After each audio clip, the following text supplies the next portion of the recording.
¿Qué tal, Buenas Horacio, hermano? tardes. ¿Cómo estás? Buenas tardes. Bien, bien, ¿cómo están? Acá, tranquilo. Toda la gente realmente te aclama, eres una rockstar acá en Perú, realmente. Bueno, todos ustedes No, lo son acá. no, Sí, para nada, estamos todos aprendiendo y es muy interesante todos los fenómenos que suceden en Perú porque tiene una lectura política muy particular que termina en cierto punto haciendo eco de algunas premisas propias de una izquierda cultural argentina en los noventas, pero que se termina consolidando curiosamente más en Perú o en Chile antes que en la propia Argentina. Entonces, ahí hay una serie de paralelismos muy interesantes para dialogar. sí, es cierto. Estas últimas semanas, bueno, este último mes en Perú, todo ha estado muy complicado porque se han estado dando revueltas, escogieron un nuevo presidente, bueno, casi tuvimos dos en cuestión de una semana, y ahora otra vez están empezando las revueltas ya, pero por una cuestión agraria, ¿no? Y de alguna manera están pidiendo una pseudo reforma agraria como la que hizo un presidente hace unos 40 años, 50 años. Y ahora ha empezado en el sur del Perú, en una zona pequeña, en una empresa y se está extendiendo ya por el norte, por la sierra, por los Andes y eso es algo que es paulatino, ¿no? Porque una vez que se enciende la llama en un lugar, le sigue como un regadero de pólvora. Y es un poco lamentable, ¿no? Y la gente no entiende a veces necesariamente eso. Y encima se dio justo un fenómeno que estaba viendo en este momento, donde hace un par de horas salió noticia que se da lamentablemente el fallecimiento de un obrero del campo que en medio de las protestas recibe un disparo y lamentablemente muere. Entonces es un condimento especial al discurso del cual se va a hacer claramente eco la izquierda, Claro, digamos. claro, y eso también es un serio problema que sucede en los medios de comunicación, que son, como se dice, tienen un doble rasero, ¿no? Cuando les conviene dicen algo, cuando no les conviene no. Por ejemplo, hace unos meses decían que nadie salga de sus casas, todos encerrados, el COVID es muy fuerte, se van a morir todos. Y ahorita, como la semana pasada, están diciendo ya salgan, no salgan, paro horario, empiecen a salir a las calles, protesten, nueva constitución. Tienen como que un doble discurso de acuerdo a la situación que les convenga, y creo que ese es el lado más profundo de cómo la izquierda solapada se va insertando en los medios, en el Estado. Bueno, ahora ya tenemos casi un gobierno bien progresista, el presidente, pero eso es lo que comúnmente se da, ¿no? Y no sé hasta dónde pueda llegar, pero las cosas en Perú están bien complicadas, bien complicadas.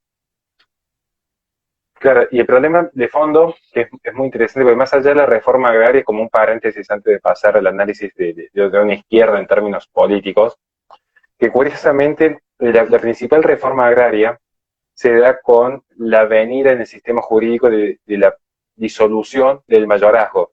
Todos saben que en tiempos pretéritos, en lo que se conocía como el derecho común, que era la unión entre el derecho canónico y el derecho romano en el sistema occidental, en esta unión de en este derecho común, el mayorazgo implicaba que el hijo mayor es quien terminaba finalmente teniendo la administración plena de todos los bienes de la masa hereditaria. Ahora bien, cuando se suprime el mayorazgo y la forma de sucesión pasa a ser justamente lo que se conoce universalmente como el heredero forzoso, en el cual a cada hijo, independientemente de su edad o de su sexo, se le atribuía una cuota parte, una alícuota parte de la herencia.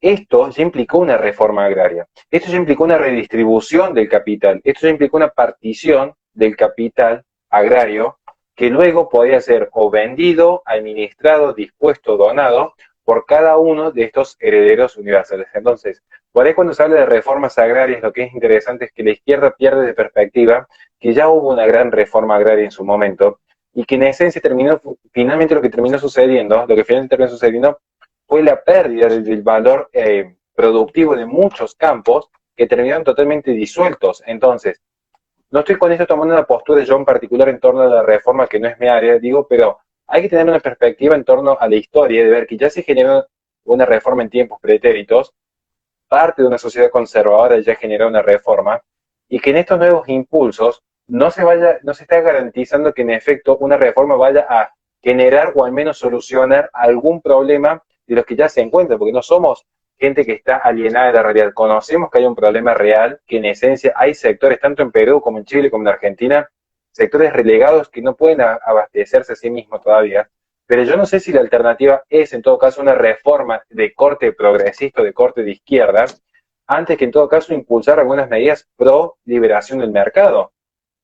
porque en esto también hay que ser cuidadoso. No porque uno sea conservador va a desconocer los datos que aporta, por ejemplo, la propia Heritage Foundation, cuando muestra las principales reformas agrarias fueron justamente cuando el Estado se abstiene de poner mayor cantidad de regulaciones y trabas a la producción agropecuaria, se genera un alza, como se puede ver en la ciudad general de ESA, aquí en Argentina, donde justamente a partir de la producción de oleaginosas, toda una ciudad se ha visto abastecida e incrementada en sus recursos y en su prosperidad económica en torno a una única actividad.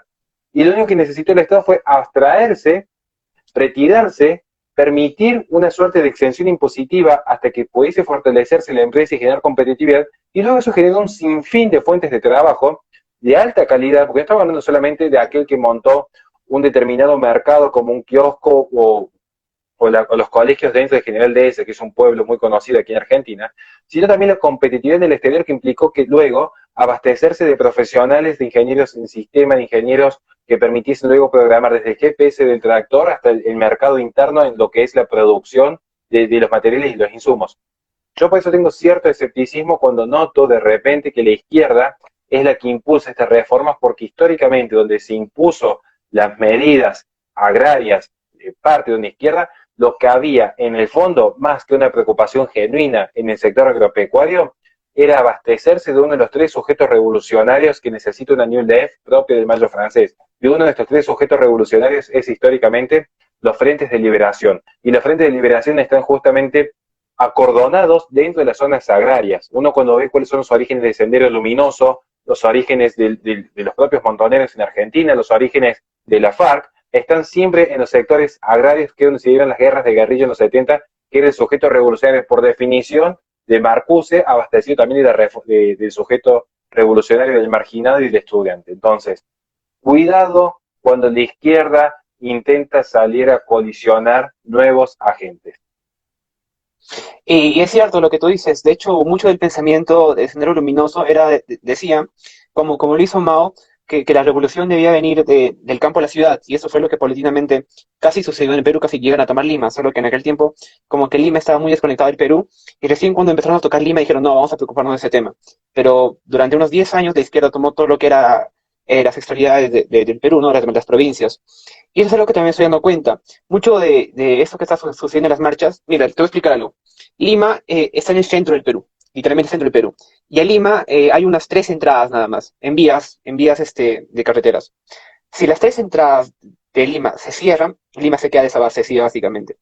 Y lo que pasa es de que muchas de estas protestas se están dando al sur, al norte y en la sierra, que es la entrada de Lima. Y están proponiendo ese tipo de cosas de reforma agraria, nueva constitución, caída al neoliberalismo, caída al capitalismo, adiós la constitución, adiós la constitución golpista de Alberto Fujimori, y ni siquiera fue la de Alberto, porque se hizo un congreso constituyente, todo completamente legal. Y están pidiendo ese tipo de cosas. Y también lo que me doy cuenta de ese detalle es de que la izquierda tiene un factor común en todos los países, que nunca gana democráticamente. O sea, nunca gana porque le eligen, nunca gana votantes porque realmente tiene buenas propuestas, nunca gana porque realmente piensa reformar algo, porque tiene buenos antecedentes o buenos gobernantes o buena gente que postula, sino gana por el hecho de que es como una especie de una pulga que se sube en un perro, ¿no? Que siempre la molesta. Y eso, no quiero hablar mal de la democracia, pero muchos de los supuestos gobernantes de derecha que hemos tenido han sido muy endebles y se han dejado llevar por estos aspectos, y eso denota en el tipo de gobierno caótico que se está dando en muchos países, ¿no? Y nos damos cuenta, por ejemplo, en tu caso, con Macri, con Alberto, en Chile también, con Piñeira, en Perú, bueno, acá, con Pepe, que nadie le hacía caso, se ponía a hacer ejercicio en la puerta del Palacio de Gobierno. Y eso es lo que está haciendo la izquierda, ¿no? Como ven un vacío de poder, ven un vacío de una falta de gobernabilidad en el Perú, terminan generando un caos y a la larga generando descontento en la población, y a la vez también creo que enervando el sentido más profundo del desconocimiento, porque mucha gente dice, cambiemos la constitución, hagamos esto, pero nadie la lee, nadie le importa leerla ni siquiera un artículo, ni siquiera saben el principio económico, y eso también es un problema muy grande, porque la gente funciona como una especie de borreguitos que continúan avanzando sin solamente porque la muchedumbre lo hace, ¿no? Porque sale una persona a salir. Y creo que por ese lado va siempre la victoria de la izquierda, ¿no? Pero creo que como propuesta o como lado democrático jamás va a ganar.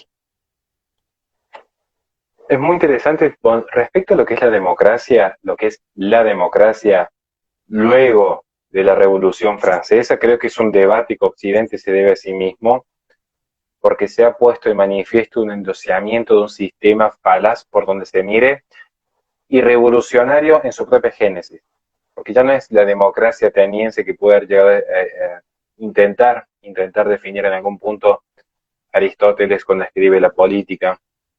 Ya está lejos de esa visión. Entonces, respecto a la democracia, es un tema que en algún momento, cuando gusten, si no es con vos, con quien desee, lo podríamos debatir o dialogar. Pero ¿qué sucede con la izquierda? Es muy interesante lo que planteas. En primer lugar, porque en la región de Latinoamérica, salvo excepcionalmente Bolsonaro, que llega al poder y tiene un análisis muy particular, dicho sea de paso, en realidad la alternativa a la izquierda, y esto lo plantearía Hans Hermann Hoppe en una lectura muy particular, lo que hay en realidad son alternativas entre distintas izquierdas. Es decir, lo que se le ofrece al mercado electoral es, en esencia, o se vota una izquierda con una herencia cultural propia de un terrorismo setentista, por un lado, tenemos esa visión, o se vota la socialdemocracia, que es otra expresión propia del socialismo, pero mesurado ya a mitad del siglo XX en adelante, con ciertos condimentos propios de la posmodernidad. Entonces, el eje político se mueve siempre entre la centro izquierda y la extrema izquierda, y vas constantemente conjugándose entre estos dos factores. Y luego tenemos entonces los fenómenos, como bien nos ha planteado vos, que se instaura una suerte de política de terror, una suerte de política de aislacionamiento, de aislación, donde la ciudadanía se encuentra ya atomizada por dos fenómenos. Interiormente, por la cultura propia de la posmodernidad. Esto ya es un fenómeno. El ser humano en la posmodernidad de por sí se encuentra atomizado. Ejemplos concretos, vean sin ir más lejos, en Chile particularmente, cuando se da la discusión entre el apruebo o el rechazo, la baja tasa de votantes que hubo. Quiere decir que ya hay una trampa en la individualidad, ya hay una noción del sujeto que no desea involucrarse activamente en la polis. El animal político de Aristóteles ciertamente ha caducado. Ciertamente ha caducado. Luego se da el factor de la atomización externa, que eso sí ya es propio de la praxis de una izquierda combativa, que intenta mantener al sujeto coaccionado, si no es mediante el Estado, es mediante la práctica política, por fuera de la vida comunitaria. Entonces uno va a notar luego que tenemos los fenómenos de estas proto-guerrillas, donde tenemos asaltos violentos, como se vieron en Chile, como se dieron en Perú en su momento, como se están dando en Guatemala, como se dan en Nicaragua, como se dio en Venezuela en su momento, donde justamente es un asalto violento, es tomar el poder para el asalto. Y aquí es donde se conjuga esta nueva izquierda, porque una nueva izquierda, que yo siempre cito a Marcuse como el parangón que lo puede mejor definir el New Left, donde van a conjugarse los tres elementos por definición: el estudiante, el marginado y el guerrillero. Y esto lo escribe Marcuse en el 69, cuando escribe su teoría de la liberación, a raíz del Mayo francés. Y vemos que han pasado 40 años, y sin embargo, la praxis le termina dando la razón. De hecho, uno cuando ve en la Soborna las tres M pintadas, es Marx, Mao y Marcuse. Entonces, es para aprender de esta experiencia, porque la izquierda está accionando sobre estos tres agentes. El marginado como campo discursivo por definición, aquel elemento que no entró al mercado laboral, piensen en algún agente promotor del consumo de ciertos estupefacientes, comúnmente llamados hippies, por tomar un ejemplo grotesco, pero que son normalmente los que abastecen al ecologismo más beligerante. Podemos tomar al estudiante con la revolución de los pingüinos en Chile. Podemos tomar los herederos que ocupan cargos al día de hoy políticos de los frentes de liberación nacional. Piensen en los que han sido parte de Sendero Luminoso y actualmente ocupan funciones, los que han sido parte de Montoneros y ocupan función, los que han sido parte de la FARC y ocupan función en el Estado. El régimen sandinista por definición. Entonces, ahí vemos que esta nueva izquierda se abastece de premisas propias de un posmodernismo, se abastece de premisas propias de una revolución cultural, y se da lo que se llama el gran rechazo. ¿Por qué? Porque la propia izquierda reconoce que hay una sociedad que funciona bien. Esto lo dice Marcuse justamente en esta teoría de la liberación. Hay una sociedad occidental que funciona bien. Entonces, como hay una sociedad occidental que funciona bien, la izquierda ha abandonado al proletariado, porque el proletariado ya abandonó a Marx. Marx ha muerto y la propia izquierda lo ha matado. Entonces, el proletariado no desea vivir bajo un régimen marxista. Esto lo plantea Marcuse, pero también lo podemos encontrar luego en pensadores como Althusser o incluso el propio Derrida también da muestra de esto, pero Marcuse es quien más lo exterioriza particularmente, por eso me quedo con este autor en particular, digamos, para no tomar otros. Foucault no es post-marxista, es post-estructuralista, pero también da nociones de esta sociedad aburguesada, digamos, que no es un tema menor, digamos. Entonces, se dan estos elementos, ¿qué es lo que se vive? Esto que estamos planteando en términos, ¿qué es lo que se vive ahora en Perú? Porque ¿contra qué reniega? ¿Quiénes reniegan en Perú? Vamos a empezar por esa cuestión. ¿Quiénes reniegan en Perú? ¿Quiénes reniegan en Argentina, en Chile, en Nicaragua, en Venezuela? Bueno, en Venezuela ya un fenómeno aparte. Pero ¿quiénes incluso se han opuesto a Bolsonaro en Brasil y le han mermado el poder político? Que sería un tema para analizar con tiempo también. Los que se oponen son justamente estos tres elementos que tienen una característica. Están por fuera del proletariado. Están por fuera del proletariado. Porque ¿quién es el proletariado? Aquel que ingresó al mercado laboral, pero un mercado laboral que ya se encuentra condensado en sus reclamos, si no es por el sindicalismo, es por el propio asistencialismo del Estado, y si no, es también, en gran medida, por los propios beneficios de un sistema capitalista occidental que le ha abastecido una forma de vida ostentable. De hecho, no hay forma de definir el proletariado hoy cuando tenemos trabajadores como particularmente es mi caso, me tomo a mí mismo como ejemplo, donde yo trabajo 4 horas por día en una oficina, pero luego soy autónomo con otras actividades, a su vez tengo ingresos a través de plataformas como YouTube o Twitch, y a su vez tengo los ingresos por mi propia radio con chicos a cargo, tengo también una empleada que nos da una mano y estamos colaborándole para que puedas, digamos, salir adelante con su familia. Entonces, ¿qué sería yo? Patrón, proletariado, jefe, si estoy ocupando todos los roles al mismo tiempo y en distintos trabajos simultáneamente, entonces no tengo un explotador que, digamos, más allá del Estado, que es una discusión aparte, digamos, ¿no? Entonces, la revolución va a venir por fuera de esta masa de trabajadores. Y va a tener una característica esta revolución que va a venir por fuera de esta masa de trabajadores, que va a ser el constante rechazo, que es lo que se hereda del Mayo francés. Porque supongamos que en Perú se le otorgase la posibilidad de reformar la Constitución. Supongamos que se dice este fenómeno. Supongamos que vamos a Perú y se le dice a la izquierda, bueno, aquí tienen una nueva Constitución redactada en lenguaje inclusivo, poniendo el eje en la justicia social y en la inclusión de los marginados, que es el fin al que se apunta. Y se les da también la reforma agraria para que los eternos marginados del campo y sector agropecuario se sientan incluidos ahora ya en la polis también. Supongamos que se dice eso, no habría un vestigio de paz, porque es lo mismo que sucedió en Estados Unidos recientemente. ¿Qué sucedió? Que hay un sistema de igualdad tan grande, tan abierto, una sociedad abierta que ni Karl Popper lo hubiese podido llegar a imaginar en su momento, en el que un presidente negro, en el que una persona de etnia negra, o llamémosla afrodescendiente para que no se lleven susceptibilidades, en el que un afrodescendiente llega a la presidencia, es decir, un afrodescendiente llega a la presidencia de Estados Unidos. Y acto seguido tenemos toda una muchedumbre que en nombre del racismo, literalmente aniquilaron la mitad de Estados Unidos con sus actos vandálicos. Entonces, ¿qué moraleja nos deja esto? Que hay que estar atento a los escritos que se dan por parte de la nueva izquierda entre la década del 60 y el 70, porque quien no lee esto no lee la lectura política de la actualidad, se quedan con el fenómeno. Porque, insisto, aun cuando se les da absolutamente todas estas libertades, piensen, un afrodescendiente llegando a la presidencia, aún así sigue habiendo protestas vandálicas y una lucha en contra del racismo. ¿Por qué? Porque es lo que se define en Marcuse como el imperativo de la constante impugnación. El imperativo de la constante impugnación. Se impugna todo lo que está establecido. Es el gran rechazo al establecido. Por lo tanto, aun si se les diese esa constitución y esa reforma agraria, seguiría habiendo conflictos por el campo simbólico en la lucha contra el pasado, de allí los ataques a la iglesia o a las estatuas, y seguiría habiendo una lucha en torno a las futuras generaciones diciendo qué sociedad se le va a negar. Por lo tanto, tiene que haber una revolución por la revolución misma. Y esa es la estructura de la nueva izquierda que no necesariamente es marxista.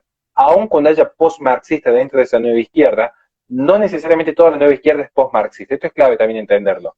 Porque de hecho, muchos de los que abastecen estos conflictos también reniegan luego de aquel marxismo ortodoxo. Al propio Marcuse fue discriminado por los marxistas, incluso heterodoxos, si vamos al caso. Entonces, estamos viendo que son fenómenos complejos, pero lo importante entender es, ¿Quiénes son los sujetos que intervienen? Porque se va a entender que la lucha es contra lo establecido, no es contra el capitalismo. Incluso a veces el capitalismo va a favorecer estas luchas en más de una medida, pero es una discusión aparte luego. Horacio, ya que quiero recalcar tres puntos que sería bueno que lo tomes en cuenta, y siempre he visto que la gente quiere investigar sobre estos temas, pero no hay mucha información, y tal vez podrías tomar en cuenta en escribir algo sobre esto. Uno es sobre la teología de la liberación. A ver si un día puedes escribir sobre eso, sería bueno que lo hagas porque de verdad mucha gente pide información sobre ese tema y la información es muy poca. Pero sí, tenía entendido que hay un peruano que se llama Gustavo Gutiérrez Merino que escribió sobre eso, pero la información es muy limitada. El segundo punto, quería preguntarte algo. ¿Tú crees que ser de izquierda, ser progresista, eh, promover todas estas nuevas tendencias, viene por un lado del resentimiento social propio de la vida en algún punto de la existencia de las personas? ¿O por qué uno crees que se vuelve de izquierda? Porque también se da que hay mucha gente aburguesada, que es de la burguesía, que ha tenido posibilidades económicas, que también es de izquierda, pero en su gran mayoría la gente de izquierda, en un sentido más amplio, es gente que eh, se vuelve así por una especie de resentimiento, ¿no? Y eso se ha dado mucho, por ejemplo, en Perú, en el tema de la época del terrorismo, en la época que había mucha izquierda en Perú, se quejaban de las cosas que no tenían, ¿no? De las cosas que el Estado no podía proveer, y por eso querían un cambio de todo. Y ahora también se está dando eso. ¿Crees que por ahí se dé el fenómeno de que mucha de la izquierda se esté generando en Latinoamérica? Bueno, ahí van las dos preguntas que las voy anotando para no olvidarme de las de izquierda y la canalización del resentimiento. Vamos a empezar por parte. ¿Eran esas dos preguntas? No sé por qué sacó que hay como tres dando vuelta. La primera, Eh, de que un día escribas sobre la teología de la liberación, que Teología de liberación, tú perfecto. eres un experto en esos temas y sería muy grato que la gente te lea sobre eso, porque es algo muy Sí. importante que viene por parte de la iglesia. Luego tenemos el fenómeno de la izquierda. Bueno, si ya viene en tercera, me harán acordar luego. Sí, vale. Vamos a empezar por parte. ¿Qué sucede con la teología de liberación? Es muy interesante porque de hecho surge en Perú. Y es muy interesante leerlo a Gustavo Gutiérrez Merino. Es verdad que cuesta conseguir sus trabajos. De hecho, yo tengo por acá un libro que también habla justamente de teología de liberación. Justo lo tengo aquí a mano. Pero es sobre la opción de los pobres. Ya esto ya es de corte más marxista, claramente. Es un fenómeno que se da, que surge particularmente con la Iglesia Católica. O sea, no surge con otro credo. Casi que en un punto emulando alguna teoría de Max Weber, que a mi criterio ya está bastante refutado, pero aún así hay gente que insiste con la teoría de Max Weber respecto a las naciones católicas y protestantes, y es como que se saltean algunos siglos y algunos pasajes específicos de la historia del modernismo del siglo XVI en adelante, olvidándose incluso que naciones como Italia o Holanda tuvieron su génesis en el catolicismo y fueron prósperas, igual que el Imperio Hispánico. Pero, ¿qué Ahora, sucede? Sí. un segundo. Ya que mencionas esto, pero normalmente los países que son protestantes no son más ricos. Podría definirse en términos de riqueza, en términos actuales, decir, bueno, sí, son más Sí, ricos, por ejemplo, Estados Unidos en comparación de Argentina, es más Inglaterra. rico. Inglaterra, claro, tenemos otro ejemplo. Ahora bien, uno diría, ¿más rico en qué sentido? Esa sería la pregunta de base. Y yo no tendría problema en discutirlo con nadie, no discutirlo, sino conversarlo como gente adulta. ¿Sí? ¿Más rico en qué sentido? Vos me decís, por ejemplo, Inglaterra, ¿no? En desarrollo económico se podría decir, Claro, ¿no? Inglaterra en comparación de Argentina, por tomar un ejemplo. ¿Cómo Eh, ingresa España a América? Esa sería la pregunta de eh, base. con Colón.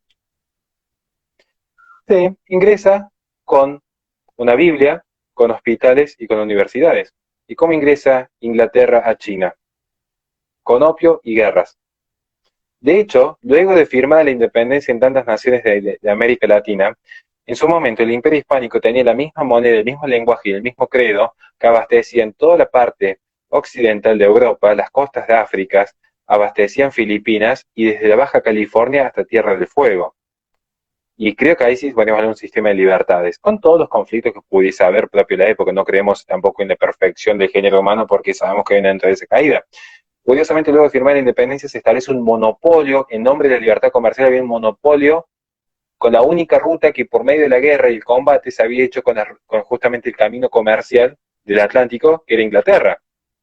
Entonces cuando me dicen, sí, son naciones más prósperas, sí, posiblemente tengan más riqueza material, pero yo no veo el género humano solamente como materia. Yo al menos no lo veo al género humano en cuestión de materia, porque si me discuten y me dicen, de repente que todo se reduce a decir que hay que avalar el progreso material indefinido, esa es la premisa básica del progresismo, el progreso indefinido en términos materialistas.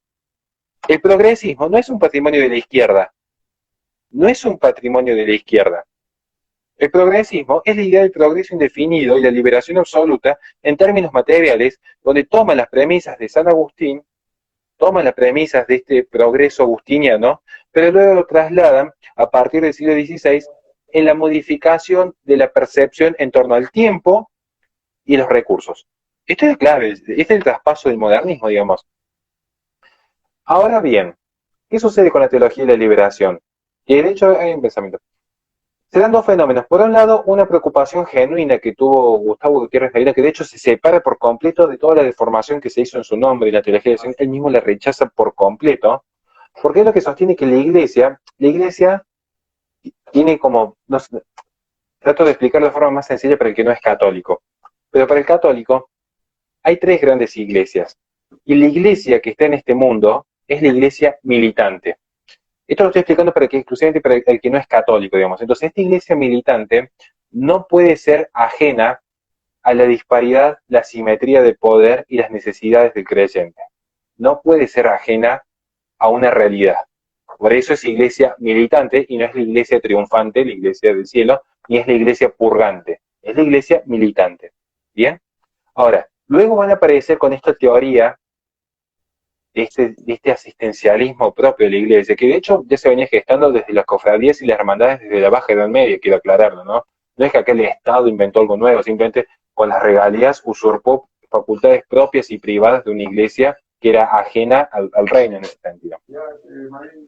Lo que finalmente sucede es que se deforma esta teoría de la iglesia militante, se deforma por completo con la infiltración del modernismo que ya le había denunciado San Pío X. Cuando San Pío X denuncia en la Pascendi el modernismo, una de las denuncias es la apertura al pensamiento político materialista, que es lo que finalmente hace Leonardo Boff cuando toma teorías marxistas y las inmiscuye dentro de lo que es en esencia el pensamiento católico. Un pensamiento católico que ya le preocupaba en gran medida a Gramsci por notar que era el ejemplo perfecto de hegemonía y sentido común, porque era el nexo entre la sociedad civil y la opinión pública, el nexo entre la sociedad civil y la sociedad política. Entonces la iglesia venía a ser como el elemento legitimador por definición y por excelencia de este poder. Entonces, no en vano, para Gramsci era más que necesario que la izquierda tuviese una alianza estratégica con la cristiandad. Él mismo lo escribe en una de sus cartas desde la cárcel, digamos. Él entiende que la iglesia era el punto en el cual más fuerte se tenía que hacer la izquierda para poder socavar los pilares de Occidente. Una visión. Eso respecto a mi humilde apreciación, que lo podemos desarrollar con más tiempo en el futuro, respecto a la teología de la liberación, que finalmente ha desembocado en un movimiento de curas por la opción de los pobres que han olvidado las bases propias, las verdades reveladas propias de la Iglesia Católica, olvidando los tres pilares, que es el magisterio, la verdad revelada, Sagrada Escritura y la tradición. Esto está totalmente por fuera de discusión en estos sacerdotes que están de repente más preocupados por una visión materialista que por salvar las almas de los creyentes y desconociendo que incluso el marxismo es condenado por el propio magisterio. Horacio, Sí. una pregunta. ¿Tú crees, no quiero que lo tomes mal esto, pero tú crees que los jesuitas son más progresistas a comparación de otras partes de la iglesia como los de Opus Dei, por ejemplo? ¿O qué tema? Primero, no es que haya otras partes, la iglesia es una santa y Claro, sí, católica, pero digamos. solo que son diferentes. Son distintas congregaciones. Claro. De hecho, yo estoy en una congregación que es la de la Fraternidad San Pío X. Yo soy más Son de distintas Opus. congregaciones. Y el Opus Dei es muy particular, de hecho es una prelatura, ni siquiera es una congregación, el Opus Dei es una prelatura. Y como son prelaturas, tienen un trato directo con la Santa Sede, a diferencia de otras congregaciones que están subordinadas a la categoría jerárquica del obispado y del arzobispado. Ahora bien, lo que sucede finalmente es que cada congregación tiene distintos carismas. ¿Qué significan los carismas? Muchos se preguntarán, bueno, cuando uno toma la vida de nuestro Señor Jesucristo, va a notar que hay distintas expresiones en la vida de Cristo como el culmine de la perfección humana, en el cual se muestra un Cristo que es sacerdote, un Cristo que es profeta, un Cristo que es mendicante, un Cristo que es predicador, un Cristo que es maestro, que es obrero, bueno. No, obrero saquelón, que eso me confundí porque justamente está hablando de la teología de la Sí, liberación. Entonces, si uno toma la orden mendicante, como de los franciscanos, tiene una opción o un voto especial por la pobreza. Por eso no, son ajenos a la propiedad privada, digamos. Rechazan por completo estas nociones, digamos, viven en el voto de pobreza. Por tomar un ejemplo, los franciscanos, los dominicos, fundados obviamente por Santo Domingo, los dominicos toman la mirada particular, el carisma particular del Cristo, que era sacerdote y maestro a la vez, la orden de los predicadores.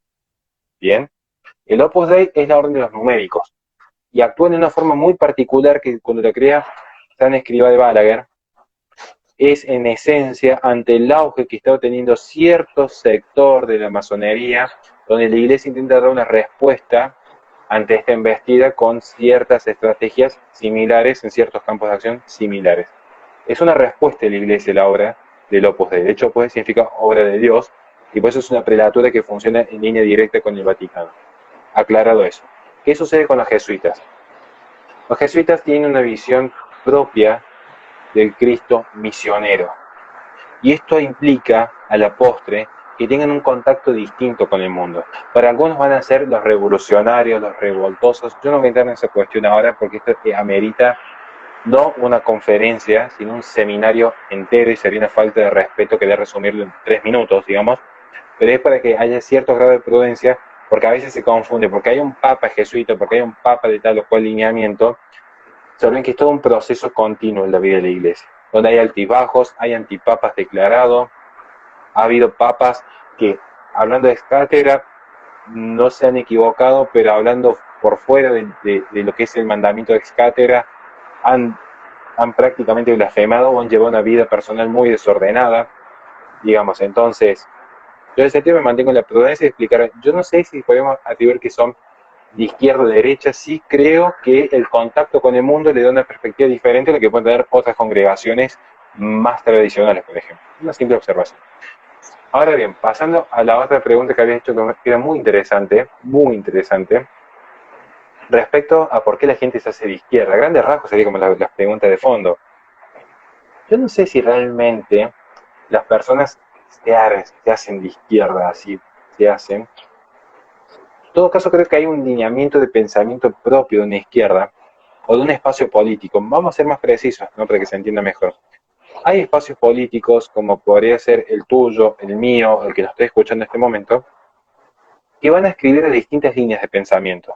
Por ejemplo, yo me podría definir conservador. Por dar un ejemplo simple, yo no estoy tomando postura. Yo me defino como conservador. Vos te podrías definir, por ejemplo, liberal, libertario, paleoconservador, neoconservador, ¿por qué no? Habría 1000 formas de definirse.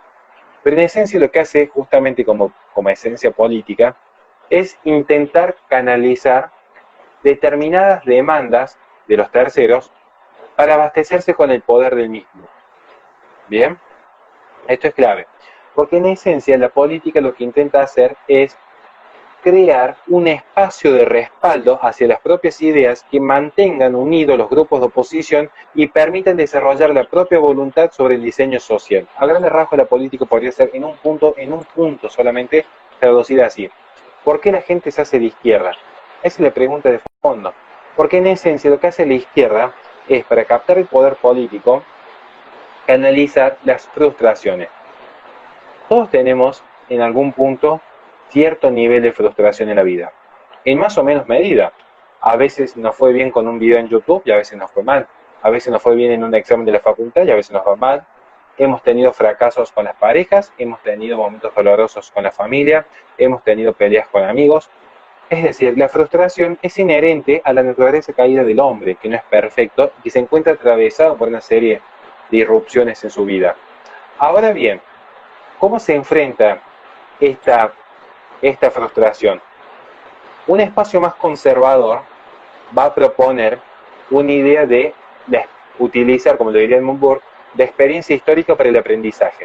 Es decir, bueno, ante este fenómeno, aprendemos de dicho fenómeno y lo utilizamos para mejorar nuestros recursos, para mejorar nuestra posición de la vida, para salir adelante. Esa es la posición más básica, resumida rápidamente de Edmund Burke.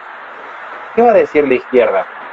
La izquierda tiene una particularidad que la toman en cierto punto, no quiere que lo hagan un paralelismo como puede ser en Díaz Arajo, que yo no comparto al 100%, en un punto la izquierda va a canalizarlo a través del desplazamiento de la culpa o el desplazamiento de la responsabilidad, si no quieren que hablemos en términos psicoanalíticos. ¿Por qué se desplaza la responsabilidad?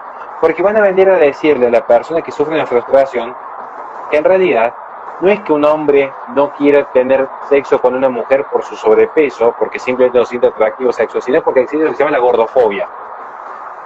Que cuando dos hombres quieran tener hijos y no puedan, porque naturalmente no van a poder, van a decir es culpa de la heteronormatividad. Porque la naturaleza y la biología son construcciones heteronormativas, porque la ciencia misma es una construcción social, por lo tanto la culpa es de los imperios reinantes en el poder científico. Porque van a decir a una persona que ha fracasado en un trabajo que no fue culpa de que un empresario manejó mal su empresa o de que no tuvo la actitud competitiva. Lo que le van a plantear en última instancia es culpa del capitalismo en esencia. Es culpa del nacionalismo, es culpa del patriotismo, es culpa de los demás. Son todos culpables menos el agente. Que el agente encuentra canalizadas sus frustraciones en un espacio político y la izquierda por definición, y este es el gran arte de la izquierda, es que canaliza esas frustraciones, les ofrece un espacio de seguridad donde el individuo no asume la propia culpa, sino que la despliega en el todos. La redistribución de las riquezas, la redistribución de las libertades, la redistribución de bienes es propio de un colectivismo que lo que intenta es, de forma coercitiva, unidireccional, propio de una construcción racionalista, modernista, mostrar que el individuo puede desplegar la carga propia y su propia cruz en los hombros de los demás, liberándose así por completo de toda responsabilidad. Y esta es la idea de fondo en toda liberación. La idea de la liberación es romper cadenas que a uno lo frustran. Por eso van a apoyar a las empresas transnacionales, a los hombres transespecies, a los géneros transexuales, a los propios científicos transhumanistas, porque es romper con aquellas cadenas que a uno lo frustran porque le ponen límites, como el niño que encuentra el padre que le dice, no, esto no te está permitido. Ese es el fondo de la izquierda, canaliza frustraciones y les promete una liberación absoluta. Y Horacio, quiero preguntarte algo.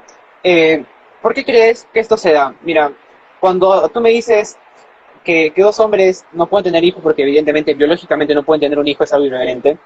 Eh, yo, yo tal vez lo entiendo porque digo, ok, no se puede naturalmente, pero ¿por qué mucha gente no puede entender ese concepto tan básico, tan lógico, tan natural, ¿no?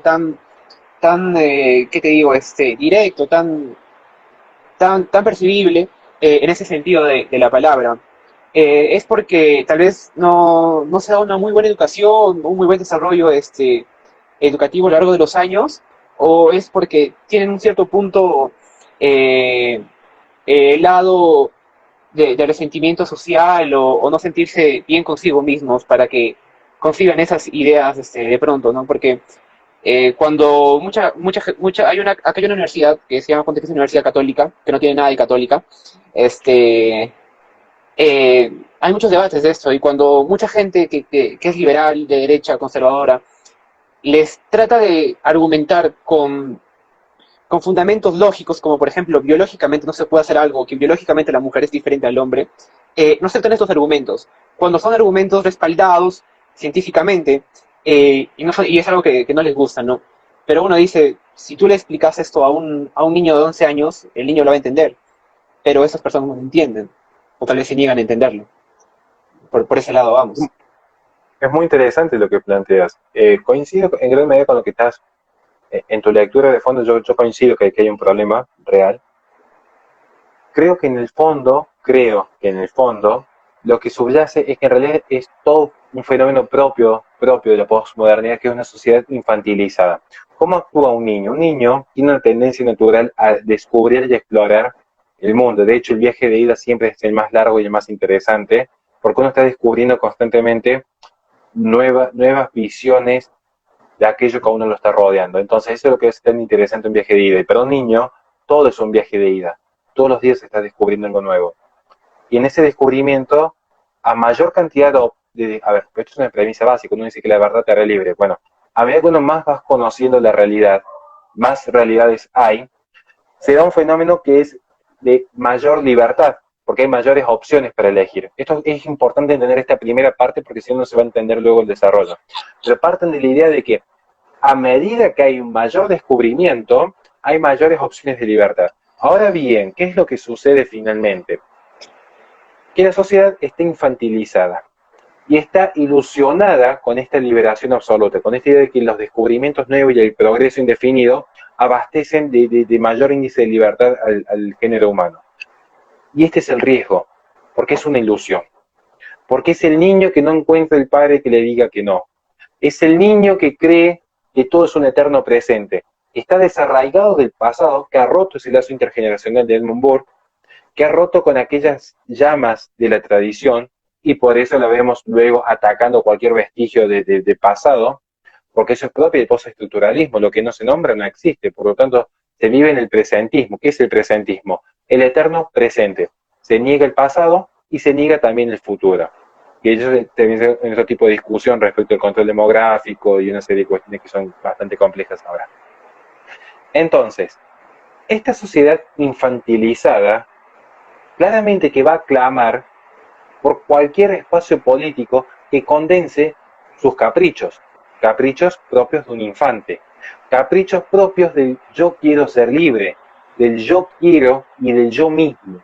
Esta sociedad que no entiende lo que es el fenómeno propio de la interacción humana, que implica reconocer al otro, porque en el reconocimiento al otro se termina reconociendo la existencia del otro, y en la posmodernidad lo que hay es una supresión del otro, porque uno luego cuando ve espacios que van desde ciertas misiones liberales, como la de Open Democracy, hasta ciertos espacios feministas como mi cuerpo, mi decisión, lo que hay es la supresión del otro. La gente que interactúa constantemente a través del celular, pero que es incapaz de mantener una conversación estable en vivo y en directo con un ser humano. La gente que se ha desarraigado por completo de la familia, y la gente que se ha desarraigado por completo de lo que es la noción de fe y de nación. Y luego se viene a plantear que todo esto es culpa de un colectivismo de izquierda. Y yo había cuidado, yo dije, la nueva izquierda tiene un componente que fue la premisa con la que conversamos el día de hoy, tiene un componente de post-marxismo que se ve en Marcuse,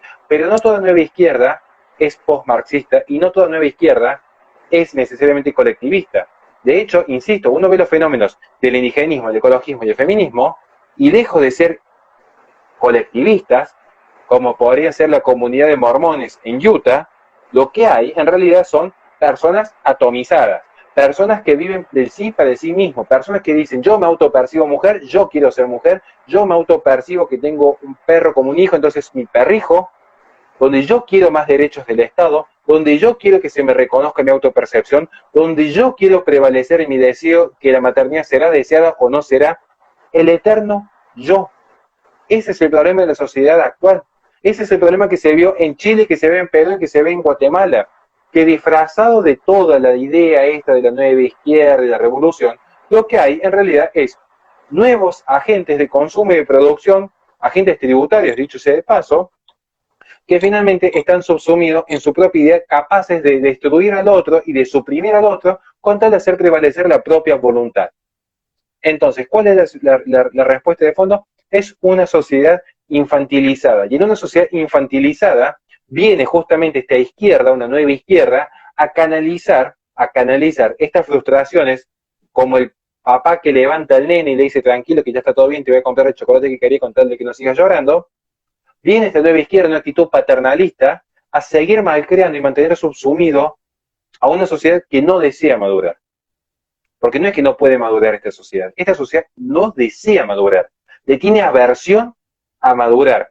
Ejemplo concreto, una persona cuando madura descubre algo que es propio del regalo de Prometeo a los humanos, y eso generó la ira de Zeus. No fue solamente el fuego, sino fue la conciencia de la propia muerte. ¿Qué sucede? Esto obligó a la humanidad a madurar. Las personas cuando maduran descubren la propia muerte, y cuando descubren la propia muerte tienen que darle un sentido de vida. Tienen que darle un sentido de vida que no la posee la sociedad actual. Bastó que venga una simple gripe Bastó que venga una simple gripe con una bajísima tasa de mortalidad, pero que se hiciese tal como lo hizo un relato radial allá por la década de los 40, que se plantease un miedo nauseabundo en la sociedad, para que de repente las personas se atomizaran y se escondieran en sus hogares por el miedo a la muerte.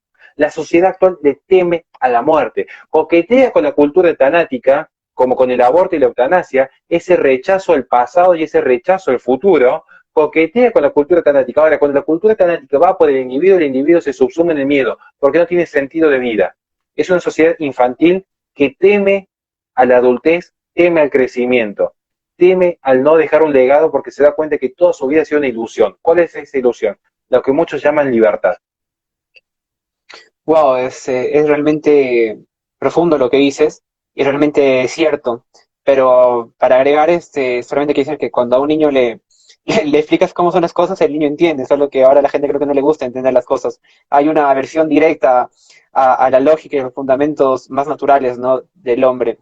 Y creo que por ese lado, creo que la única manera de que se pueda corregir esos aspectos es la educación. Siempre si se tiene una buena educación, una buena lectura respecto a los fundamentos teóricos y reales de la vida, de la ciencia, ya se parte de un hecho más lógico. Pero es otro problema, que también el Estado no da una buena educación. Pero creo que por encima de eso, creo que por encima del problema de educación en sí, eh, y te lo comento, el otro día hay un astrónomo, se llama Neil deGrasse, que tiene una serie que se llama Cosmos, es un genio el tipo, decía algo, antes cuando la gente quería aprender de algo, tenía que irse a la biblioteca, buscar el libro, tenía que hacer todo un proceso grande. Ahora tú vas a tu teléfono y consigues la información que quieres. La única limitación es la capacidad y el tiempo que puedas tener para educarte. Bajo esos preceptos, creo que la gente siempre debería anhelar a buscar una identidad más profunda de lo que realmente sucede. Y tú lo has dicho, una gripe de muy baja mortalidad terminó encerrándonos durante 8 meses y en Perú pasa esto. Y eso es lo que también pasa en Perú. Los medios decían en Perú, quédense encerrados todos y toda la gente hacía caso. Ahora dicen, salgan a las marchas y todo el mundo sale.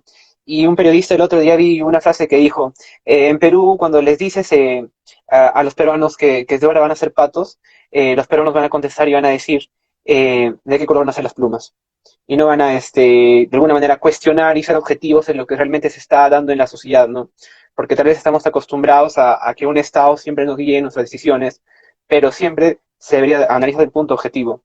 No quisiera extender más esto, me dijiste que estabas un poco ocupado más tarde. Si quieres algo para agregar más, sería bueno que lo digas. Yo lo que podría agregar, estaba pensando en todo lo que habías dicho y me quiero quedar con una parte esencial que es el tema de la educación, que creo que es clave. Que es clave. Me gustó mucho tu aporte. Creo que es muy bueno, que me obliga a mí también a repensar en el discurso en cuanto a que ciertamente me parece un paralelismo con la infantilización de la sociedad, pero es cierto, el niño tiene inscrita la bondad en su corazón que le permite aprender y madurar. Por eso recalco que es un proceso cultural y recalco que no cualquier tipo de educación, o al menos es mi humilde visión como conservador, mi humilde visión, sino que es una educación que ha estado constantemente relegada al poder político, que tiene que ser recuperada por los organismos intermedios, entiéndase, la comunidad, la familia, la iglesia. ¿Por qué? Porque el poder político va a intentar legitimar, si esto se ve desde la Revolución Francesa en adelante, cuando justamente se institucionaliza la educación pública, es cuando se institucionaliza la educación pública y obligatoria en los niños, es porque se intenta legitimar a sí mismo. Ya van formateando ese germen de la sociedad que luego será el que no puede imaginarse una vida ya sin un Estado omnipresente, un Estado paternalista, un Estado asistencialista que venga a satisfacerle todos los deseos y pretensiones a la sociedad. Por eso creo en la educación, pero una educación que esté por fuera de los mecanismos coercitivos del poder político. Por eso rechazo hablar de sujetos de derecho, porque el derecho ya no es el derecho natural y el derecho divino de la segunda escolástica, sino que el derecho es el derecho positivo, propio de un modernismo que tuvo que hacer que todo lo que sea cuantificable, tangible y medible sea considerado válido y lícito. Incluso los conceptos de verdad, y allí aparece luego la democracia. Por ese punto, en contra del positivismo, es que rechazo la idea del sujeto de derecho. No creo que una persona tenga que estar atada, sujetada, manipulada por un derecho positivo, que no es más que una simple construcción de burócratas que en forma parasitaria desde el Congreso le están definiendo a la persona cuáles son sus prerrogativas naturales. Porque las prerrogativas naturales, como la vida, no pueden estar sujetas a debate, sino a su más acérrima defensa. Es cierto lo que dices, Horacio.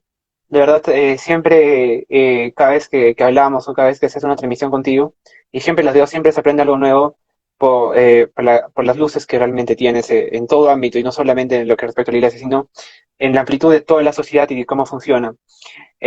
Probablemente vamos a hacer una conferencia, vamos a invitar a muchas personas que dominen esos temas, y nos encantaría, por lo menos en Perú, y creo que en los demás países, a contar a alguien con tal eminencia intelectual que tú tienes. Realmente, hubiera querido yo, en el colegio tener a un profesor como tú, o en mi iglesia, que no es nada deslenable, pero tú explicas la iglesia y los conceptos que hacen que la gente realmente revalore la esencia de lo que es el catolicismo en sí mismo y el cristianismo. Y es algo que realmente es sorprendente. De todas maneras, Toby, muchas gracias por haberme aceptado este live. Disculpa por las anteriores incidencias. Y, y siempre es un agrado tenerte. De verdad, eres un grande, y de verdad, espero que con todas las ganas que ustedes hacen en Argentina, nos inspiran mucho a nosotros a continuar con esta lucha de no llegar a una degeneración de la sociedad irreversible en un punto. Gracias, Horacio. Muchísimas gracias de corazón realmente. Y lo único que quiero decir es, estamos todos aprendiendo y lo que para mí lo que más me llenaría de satisfacción es que cuestionen hasta lo último que yo digo, porque si lo cuestionan se van a estar obligados a estudiarlo, a confrontar lo que yo digo con otros aspectos, y ahí en la búsqueda genuina de la verdad van a encontrar el fin último de la libertad, porque la libertad no es un fin en sí mismo, sino es un medio para un fin. Entonces ese camino se logra justamente impugnando, y así como yo estoy en contra de los dogmatismos, no tomen en forma dogmática lo que yo diga, estamos todos aprendiendo, pero quiero agradecerte no solamente el espacio y la bondad de tu tiempo de poder conversar y aprender los dos mutuamente, sino también a todo tu equipo de trabajo, a toda la gente que está en Perú, que nos acompañan y que nos ayudan un montón a que podamos seguir en esta lucha. Así que muchísimas gracias de corazón. Yo ahora tengo que partir antes que